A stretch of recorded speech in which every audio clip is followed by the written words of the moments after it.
What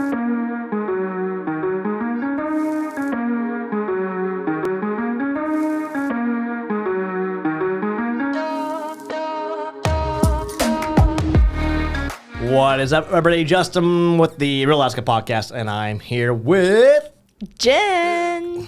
And what's your company, Jen? It's called Brilliant Consulting. Or what's short? Brill-Con. Okay. Because, we are not able to memorize 3 words. Ye of little faith. Yeah.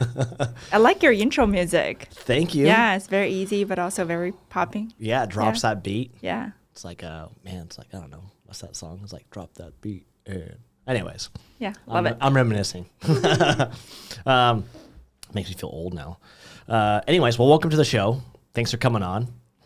Thank you for thinking of me and inviting me. Yeah. Yeah, absolutely. Obviously wanted to have you on because you are really in touch with the business community here in Alaska, thank you. Anchorage, internationally. That's all I do, international stuff. Right.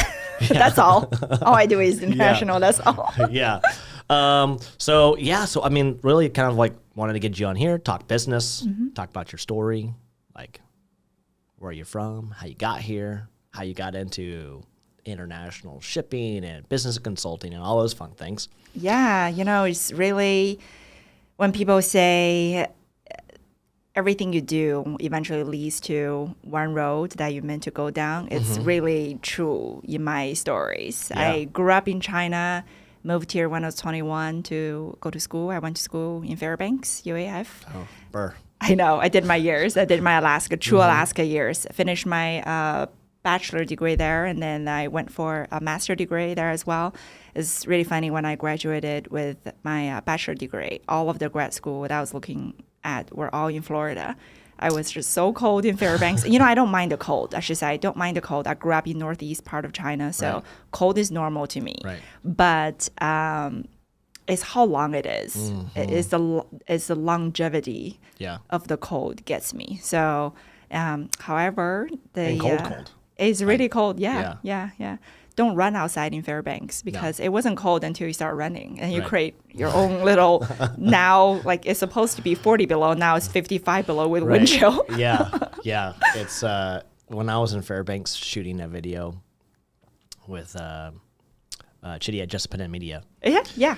I'm working with him on Wednesday. Oh, are you? Yeah. Nice. I love Chitty. He's a super awesome guy. The guy is really motivated. Shout out to Chitty. But we were shooting a video for, we shot like 5 videos in Fairbanks over like 2.5, 3 days. And we went on this Aurora tour to go like try and capture our lights on like video and just, photo. And these people were from Florida. And they were like in full, like major poofy stuff, right? Yeah. And it was like 35 degrees in this year, and they were so cold. They were just like huddled up, just shaking. Yeah. They're like, I am not going outside because it was like minus 42. Yeah. It's pretty brutal. Super brutal. Yeah. I don't think people really understand how cold that is. Yeah. And how many years did you do up there? I did almost 4.5. Because when I transferred from my college in China to Fairbanks, I had I was in second year college. Yeah, I did finished 1 that. year. I was over. That was it. Yeah. But and then I really had my mind set on going somewhere warmer for my graduate school, but the school ended up having a teaching assistant position opened for MBA program, and it was not only tuition free, but also they were giving me a couple $1,000s per month for room and board, and I was like, one side, you have to pay $60,000 per year in debt just to go to school versus debt free and get paid for free, right? So it's really just a deal that I couldn't turn down, and I sucked it up, and I did another 1.5 years there. I finished it as fast as I could. Oh, well, yeah. I can imagine. I mean, summers are great, but man, those winters are brutal. Yeah, and I think I love the community. It's a very tight-knit community.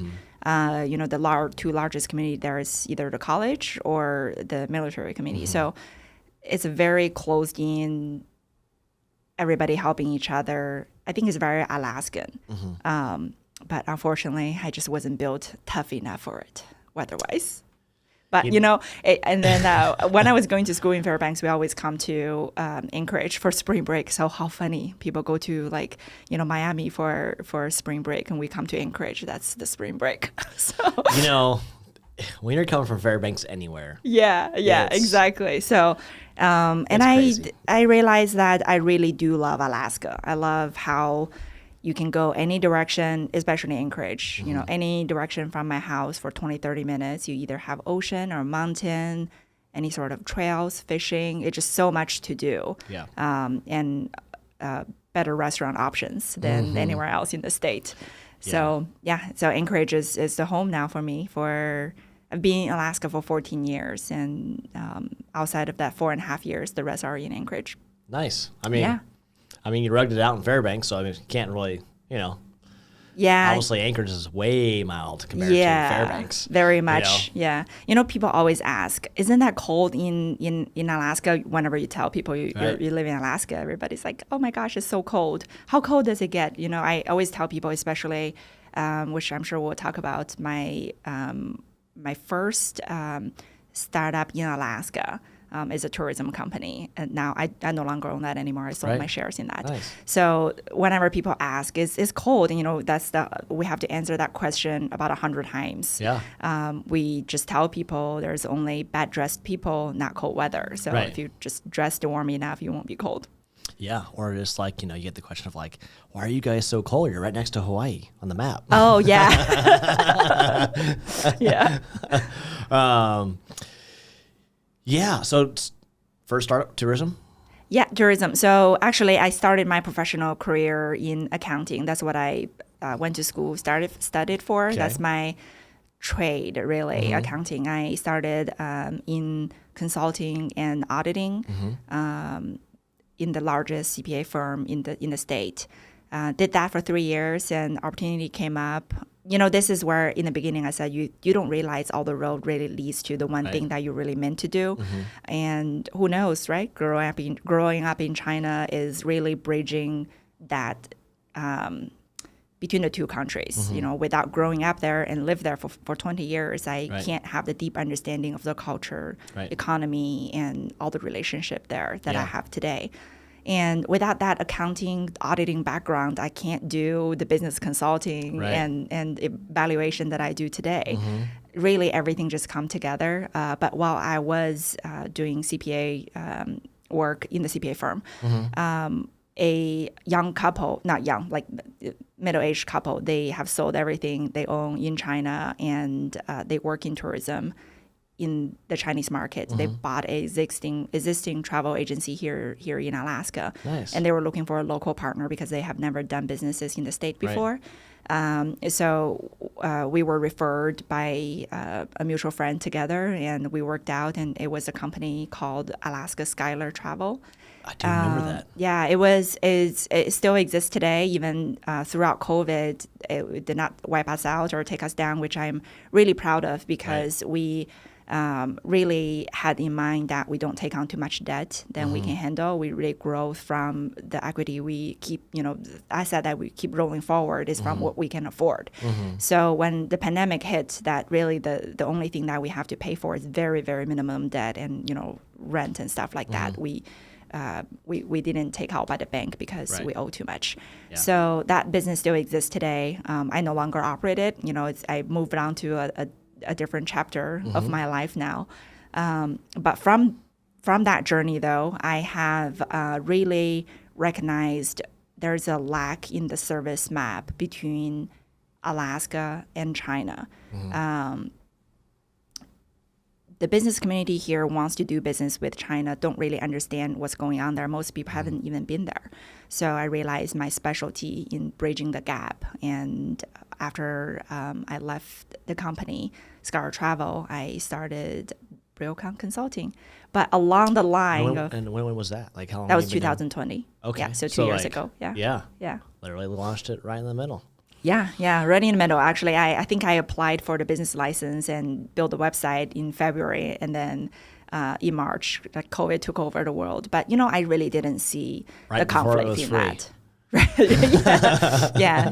I really didn't see it would make my job I didn't think it would no longer be a viable business because of that. I think if more than anything, it's more of an opportunity because my contact and my road was already paved on both sides. The whole pandemic created more difficulties for businesses doing businesses with each other across the Pacific Ocean. Yeah. So I think more than anything, it provides more opportunity. Should we talk about the other 5 startups I had in between? Sure, go for it. Fire away. Since this is I know you got the camping vans.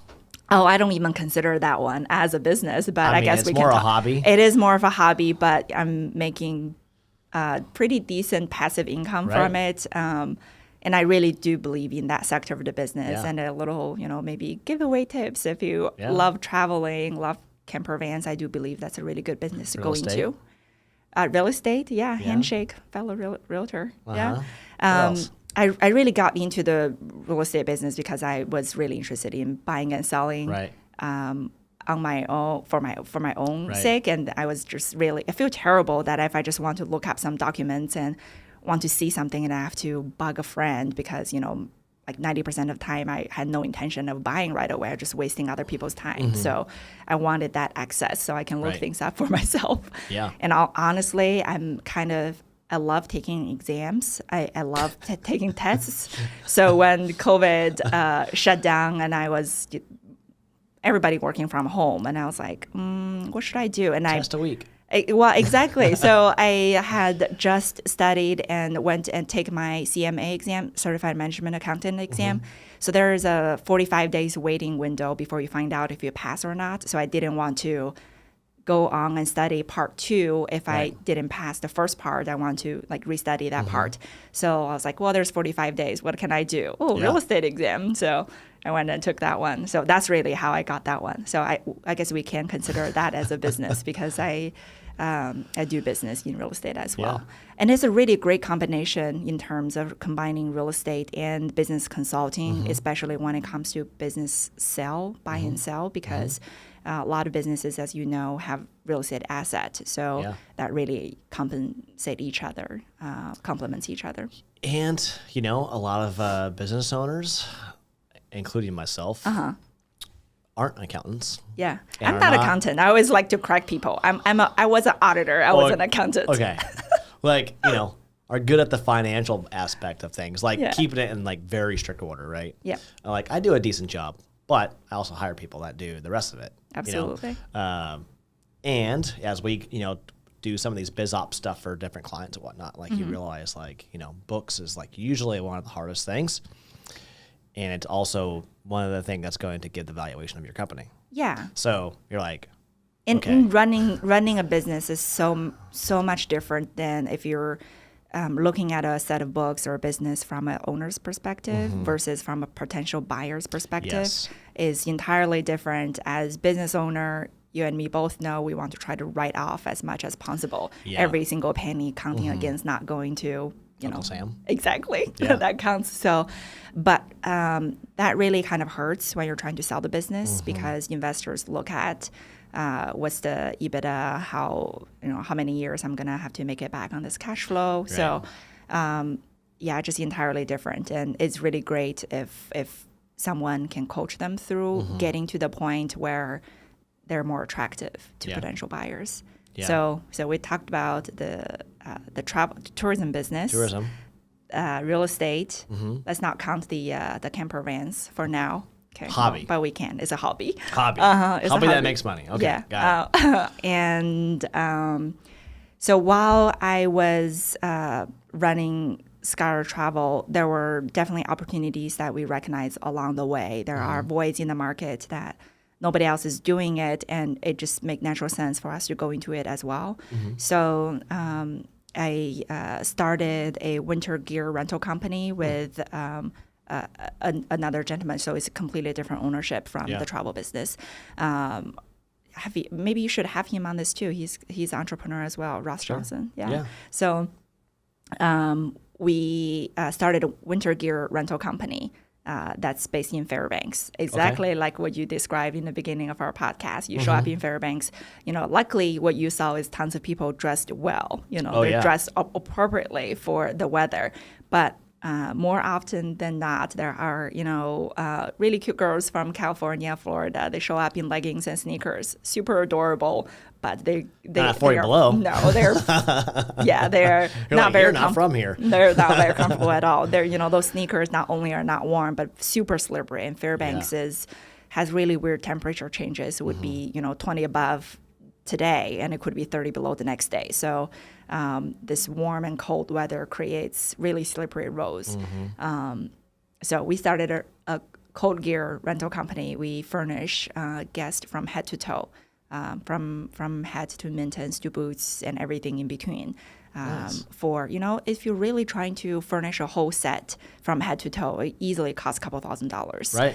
And if you live in Southern California, would you want to spend a couple $1,000s for something you only wear once every 10 years? Right. If or that, for like right? 10 days and you're done. Yeah, right? exactly. So it was really affordable, $35 a day plus a $30 cleaning fee or something like that. So people rent it for a week long, only cost them a couple $100s. Right. Yeah. Well, that's cool. Yeah. So that was a spin-off from the tourism side. Okay. And we also had a... Do you still have that now?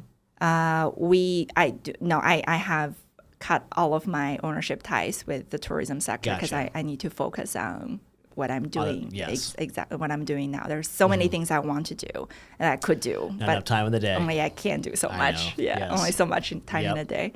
Another spin-off from the tourism business is we had a snow machine. If you have any, listeners or viewer from outside of Alaska, they're probably like, "What? You blowing snows? You own that business?" But we call Right. snowmobiles a little different here. Yep. It's a snowmobile, snow machine, depends on where you are, what you call it. Snow-go. Snow-go. If Yeah. you're in Western Alaska. Yeah.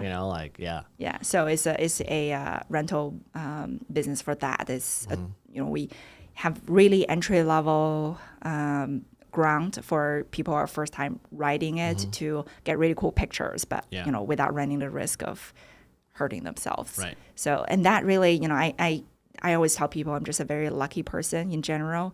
When we decided to do that, we didn't know there was a pandemic heading our way. And really throughout the 2 years where there were no visitors coming to Alaska for tours, a lot of locals were renting snow machines on their own, and that really brought in a decent amount of cash flow for the business. So very lucky that we made that decision. Nice. Yeah. So That was in Fairbanks? that was in Fairbanks. Yeah. Man. If you All these businesses in Fairbanks. well, Thinking, I'm just freezing just thinking about going back to Fairbanks. Not in the summertime, of course. Yeah. But yeah.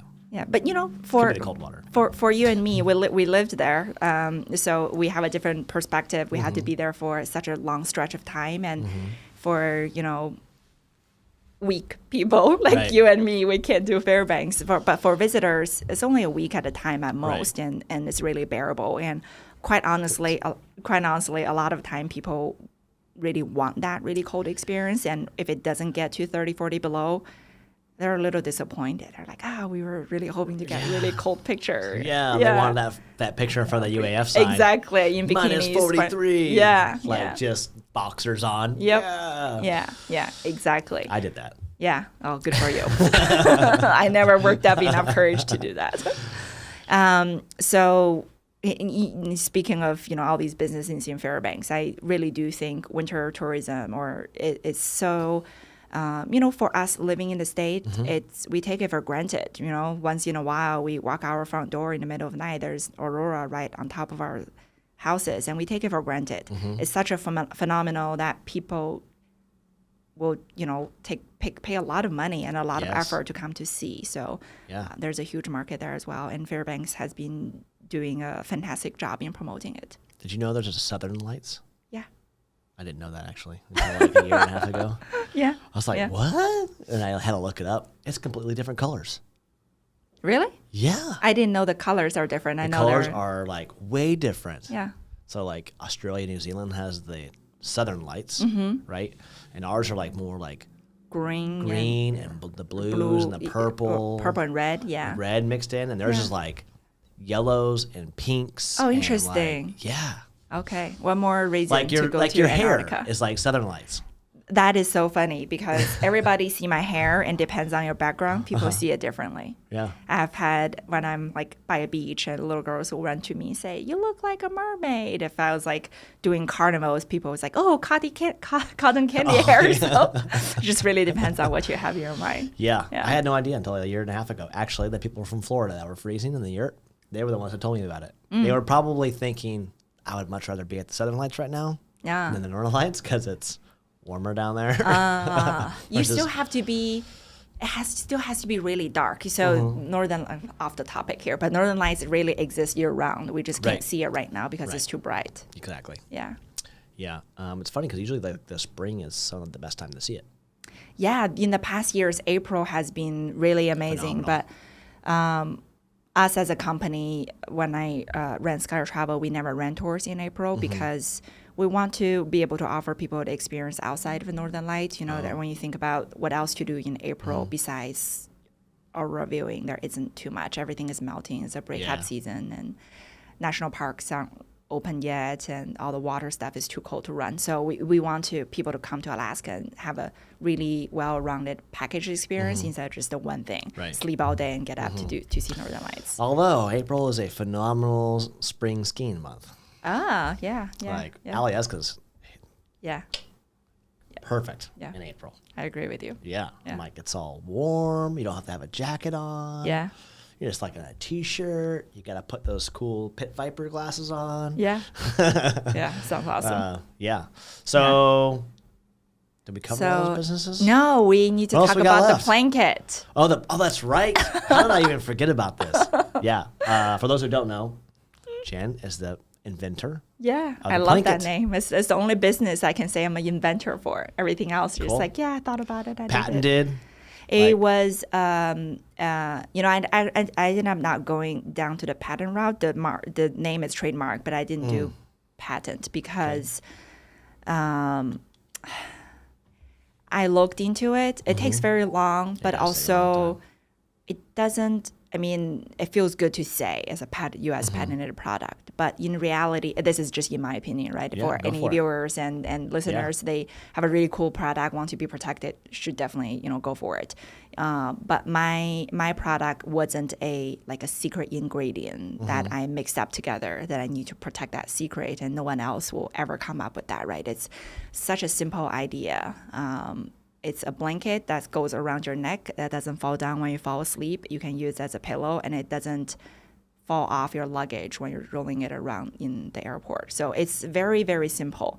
I didn't have this genius idea that require a secret Coca-Cola ingredient to make it happen. So I feel like it's a product that it could be easily duplicated by someone who wants to, take it, make modifications and maybe, make it even better.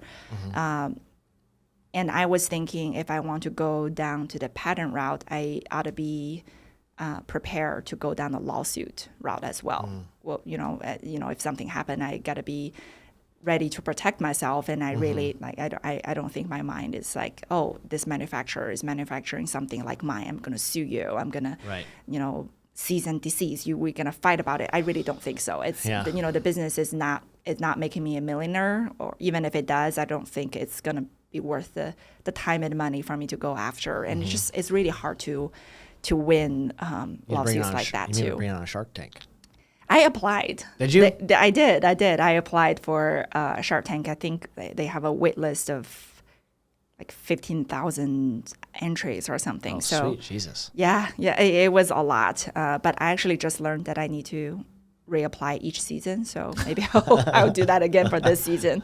Yeah, if anything, not for the fact that being chosen by one of the sharks, it's Right. a good marketing tool, right? Seriously, 100%. Yeah. Yeah. It's a product that's really well in demonstration settings. So it's so funny. COVID is really like the whole pandemic is kind of a blessing to me personally because I really had the time to reorganize my thoughts and all of these crazy businesses I was running and figured out what I really want to do. took my CMA exams. I got my realtor exams done, got my license, and Blanket is also a product during that time too. I was doing a spring cleaning, and I found 7 travel blankets in my closet. And obviously, I didn't use any of them for a very long period of time because for different reasons, they just didn't work out for everything I needed to have. So I started using duct tapes and scissors and the carabiners I have at home, and start building a prototype just using what I have. And then going back to, I already had my ties in manufacturers in China throughout different projects. And I reached out to one of them, is a textile company, and I sent him the videos that I recorded using duct tapes and different blankets. And so I explained it to him what I had in mind if he could do it. And we worked on 6 versions of prototypes. That was actually probably the most painful part. Was during that time, just shipping costs so much, and we had to ship prototypes back and forth. Luckily, every time I received something, I would just record a video to tell him what doesn't work. And then he would send a new one. So the blanket have 4 parts to it. The textile company in China manufactured the 2 parts, the bag itself and the blanket. And the carabiners, I used a manufacturer from Japan. So they all arrive in Anchorage. I have a warehouse here, and it's being assembled here. Nice. So it is kind of an Alaska product because, it's invented by me who lived in Alaska and it assembled here and shipped from Alaska too. Nice. Yeah, you can find it in Seattle Airport, Anchorage Airport, gift shop in Anchorage. So it's, but you can also shop online as well. Blanket.com. You get on like QVC or something.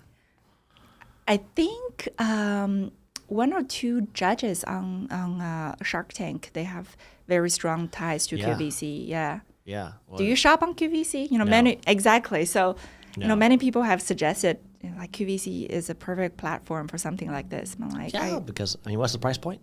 It is $39.99. See, perfect Yeah. QVC. But wait, there's more. there's more. $9.95 shipping and handling fee. Yeah. So Blanket is like airplane. 100%. She's plane, gonna buy one. You should have Great. brought one in. We could have put it like right here. Yeah. How about this? I'm gonna come up with a promo code by the end of our podcast, and you can share it with your listeners for Cool. 20% off. Sure. Which is the most we'll ever do for any promo code. Yeah. There's more. Exactly. Yeah. Okay, so we got. All right, there's too many on the list. Now we got blanket. What's next? So This is the new really, one? the big one. The big one is really under the umbrella of Brill-Con. Okay. There are many projects under Brill-Con. What we do is help people start up their companies. I think I've been through several of them in the state of Alaska. So it could be very overwhelming from just having an idea to having a business start running to your first sale. Could be very overwhelming, but I've done it over and over again. So hopefully I can take some of the stress off of the founder and help them to start their businesses. So that's one service that we offer. And the second one is revenue growth consulting. For many businesses, there are different bottlenecks. Maybe it's just been they don't have enough sales channels. Maybe their cost of operation is too high. And obviously now everyone in the state have the employee retention problem. So just depends on what problem. Nationally, that's an issue. Yeah. Depends on what problem certain business is facing, being roadblocks in growing their business revenue. We come in and evaluate how to help them to remove those roadblocks and grow their business, grow their revenue. So that's the second category of business consulting that we offer, revenue growth consulting. And last part is really, what my passion and all these years, I feel like, there's a unseen force is really guiding me through that's the direction that I need to work on is international trade consulting, particularly between Alaska and China. So I'm working on a really, really exciting, I'm personally really excited about this project. It's called ANCROSS, ANC Cross, and ANC is our airport code. Right.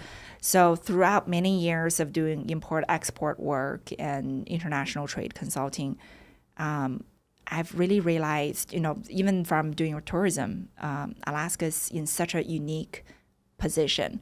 I don't know if you remember last March, there was a very high level meeting between Biden's administration and China, the very high level meeting that happened in Anchorage. That was the very first meeting between the two governments since Biden became president. So, and they chose Anchorage to be a location for that meeting. And my company, Brill-Con, was hired to facilitate some of the meeting logistics in Alaska. And I remember, I think it was Anchorage Daily News was interviewing me, and they quoted too. Really, we're in the middle. It's we were meeting in the middle for not only from a geolocation perspective, but also hopefully, by picking that in the middle, the two countries can agree on our trade policies and how we do business together as well. So Anchorage being such a great location, it's a halfway between China's major airport to New York. It's halfway to, it's a great location to transport to Europe. So if we could, Anchorage right now, it is I think it's the fourth largest. The number changes depends on what kind of volume we're doing. Yeah. And last time I read it, we were the fourth largest cargo airport in the world.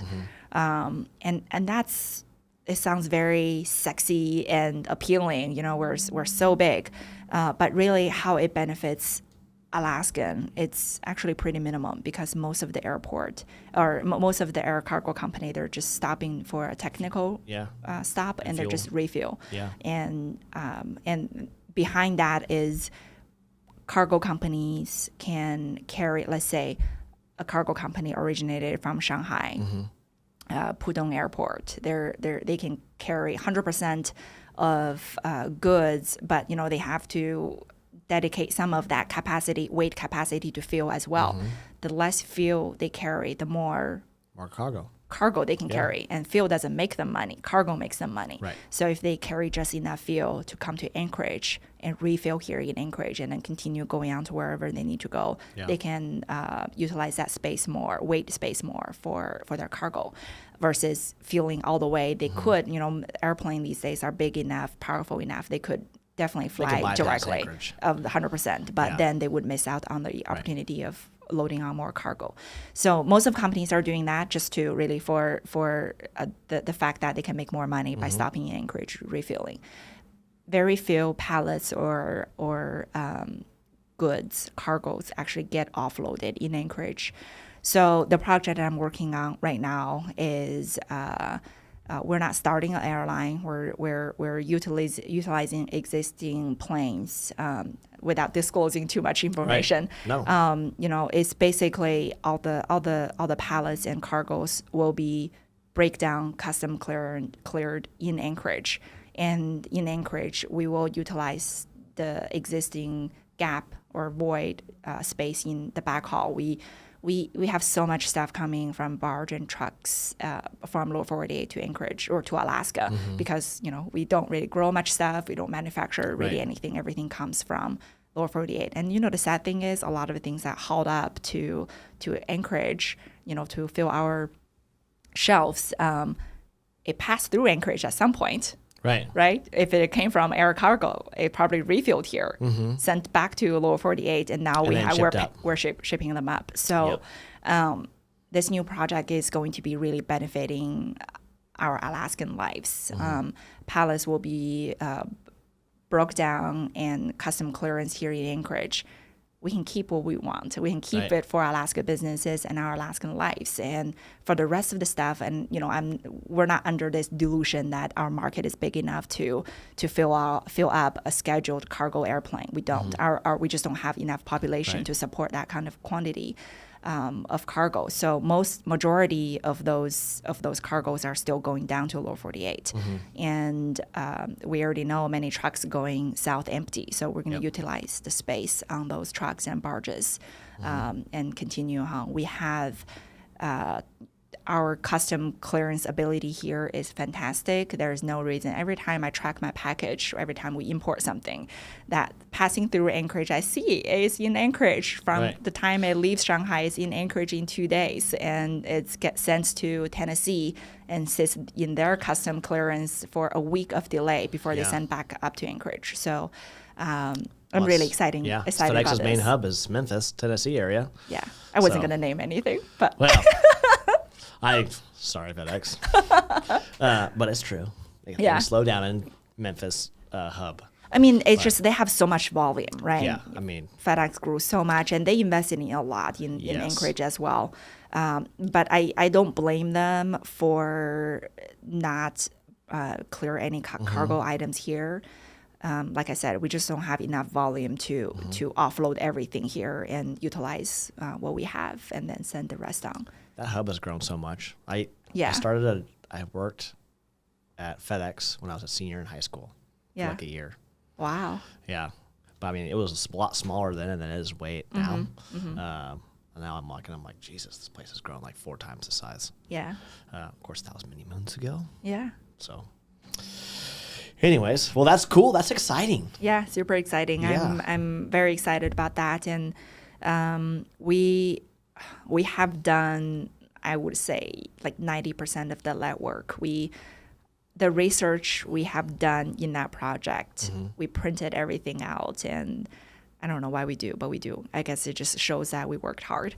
We have binders this thick, and we have like 4 or 5 binders that are this big, just contains research. And, most of the companies, and I've helped many startups, including my own startups, when we do revenue forecast and financial statements forecast, they're all made up numbers, right? You typically you don't really know. It's hard to know. It's hard to prove. It's really in your head, right? How much you think you will sell and how much you're selling them for.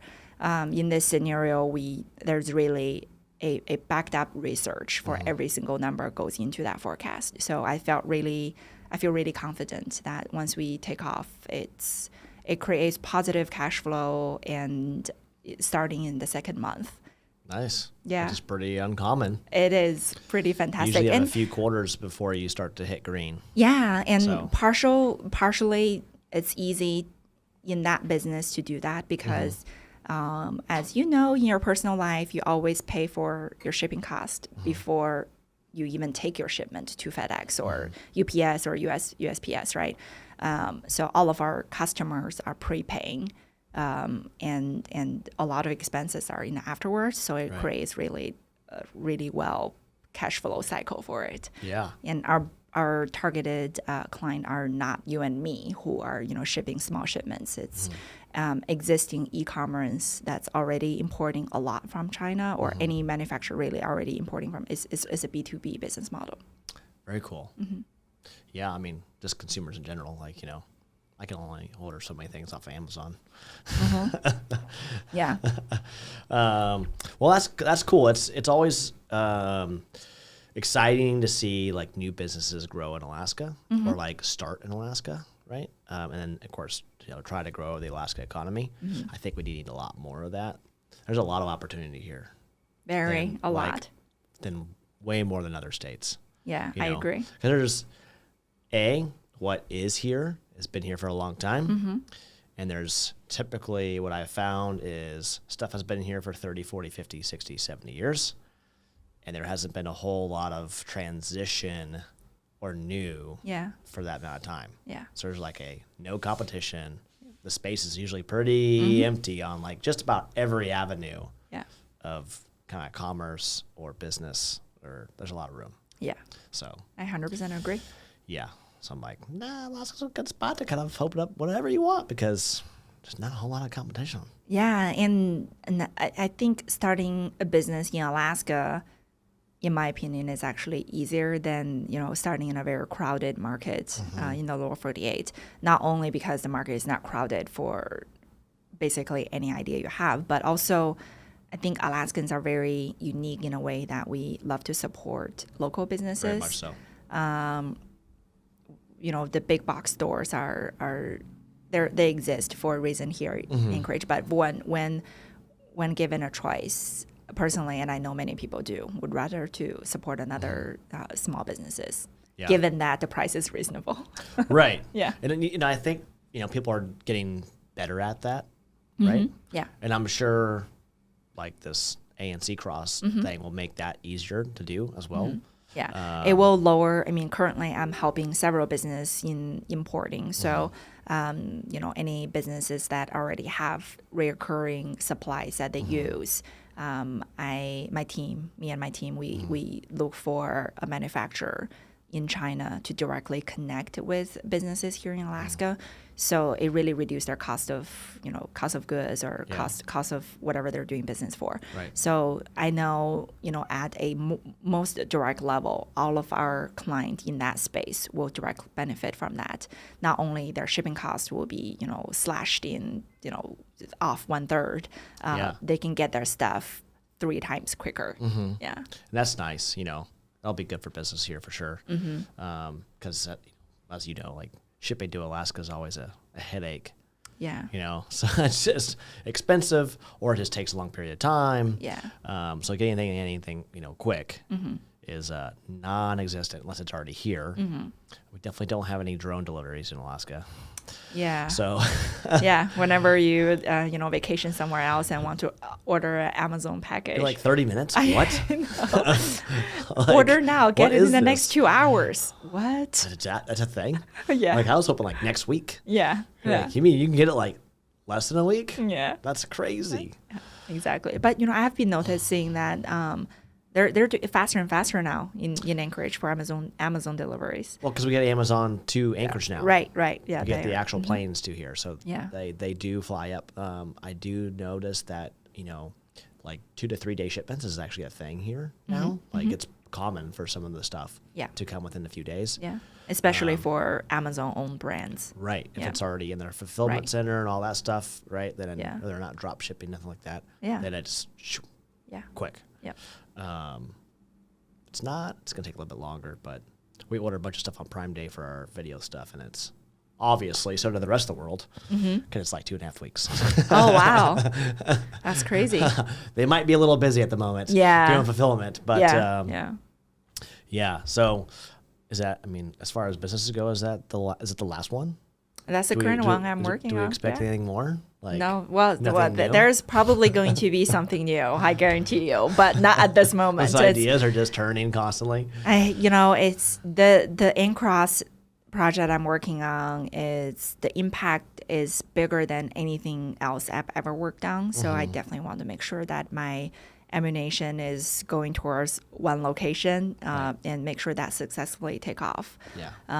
We are in the process of talking to, this is really a project that our state and our municipality should stand behind because it benefits all the trucking companies in Alaska, benefits all of Alaskans' lives. And it's a really great project just for Alaska and Alaska in general. Yeah. So we're in the process of, meeting with different business leaders and, of course, fundraising because, even leasing planes are not cheap. No, I can only imagine. Yeah. So we're about 30% funded to our target for the first plane takeoff at this stage. So we're continue working towards that as soon as we get that first round of funding, which we're not asking for a lot. As soon as we meet that, and there will be a plan. I'm looking forward to that day. Yeah.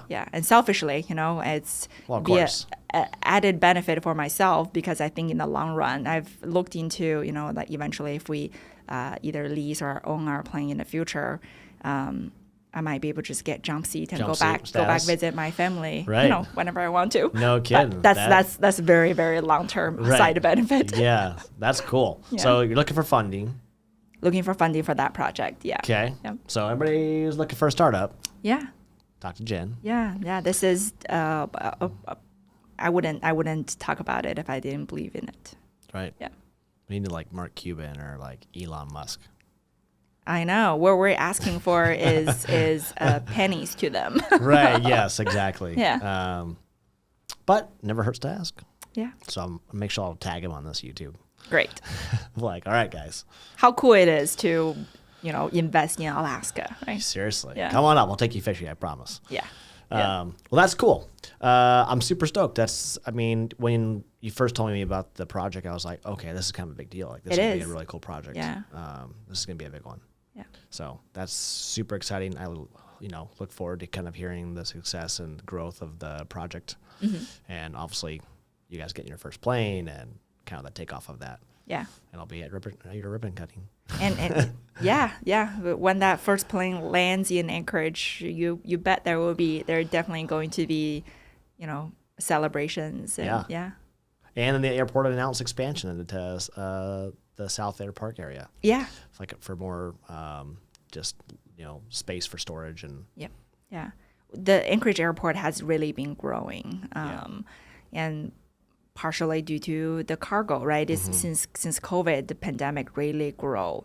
The cargo transportation, logistic, everybody doing business in the logistic section is doing great. Yeah. Yeah. I think it was I can't remember how long we were number one for a bit there, but it was definitely the middle of 2020. We were number one in the world for cargo. Oh, I'm not surprised. And then, we fell to number two. I guess we're number 4 now. Anyways, top 5. Yeah. Who's top counting? 5. Exactly. Yeah. Well, how can people get a hold of you? You can get hold of me. Actually, it's super easy. I have a landing page for all of my creations, crazy thoughts, wheels turning. It's my name, jinchen.info. So that's a landing page for me. And from there, people can click to different links, including plane kit. And I need to add the N-Cross on there as well. Yeah, you should. Yeah. And so if anybody's looking to invest in a awesome business. Yeah. Jen's Or looking just for funding, in general. Just in general. Business consulting. Yeah. I'm always up for, I love coffee, but no coffee after 2:00. So. Oh God, yeah, I agree with that. Yeah. Love to chat about existing business development in Alaska over a cup of coffee. And I think great ideas always come from just brainstorming, just talk about it. And then all of a sudden you talk to enough people, you form your own little brain map. You're like, oh my gosh, this thought and this thought connect together. It'd be great. 100%. Yeah. It's all about your tribe, right? Mm-hmm. Yeah. So I agree. Well, thank you again for coming on and kind of sharing all the stuff. Just, real quick. 5 tips as we get ready to air off. 5 tips for an entrepreneur. 5, that's a lot. That's all of my secret. Let's see how many I can list off. I've never counted in my head before. So 1 is don't just sit on an idea. If you have an idea, read related articles, do research online, talk to your friends to see how to realize that idea. And in everyone's head, your business and your idea is the best until you talk it out loud. And people, your good friends will tell you, well, it's a great idea, but have you checked out this other company? Exactly. That's what you do, what you just described. So that's 1 is, don't just sit on an idea. If you believe it's a good idea, talk to people, expert, and do your research. If it is a good project, try to have a way to make it happen. And 2 is don't let the startup scare you away. Yeah. Just do it. Yeah. It's really kind of similar to the first one, but after you do enough research, I think every one of us will, see a product on the shelf or see a restaurant and say, "Oh my gosh, years ago I had this same idea." But guess what? You didn't do it. Right. Just do it. Number 2 is just do it. Is there a third in there? Be responsible. So I don't know what's happened to the overall working generation. It just... I agree. I can agree with this. Okay. I need to say no more. If you know the pain that I'm describing, you know it. It just, we always count on other people, no matter what you do. As business owners, we either count on our vendors, we count on our clients, we count on our employees. Be the responsible one yourself first. Be accountable yourself to other people first. Accountability is a big thing. It is a big thing. I mean, as a business owner, to yourself, and then, of course, also holding your team accountable is a big one as well. Yeah. I guess I would give maybe the 4th, the last one is don't overburn yourself. Listen to your body, and when you really you need a break, take a break. Because after a break, you can run faster. It's true. Yeah. Burning the candle from both ends only goes so far. Exactly. So and then at some point it snuffs out. So definitely need that break to kind of relight that flame. So I agree. But well, awesome. Thanks for having us on, Monique. Hit our outro. Thanks, too. You're welcome. Yeah, Appreciate this was it. fun. Yeah. All right. Bye, everybody.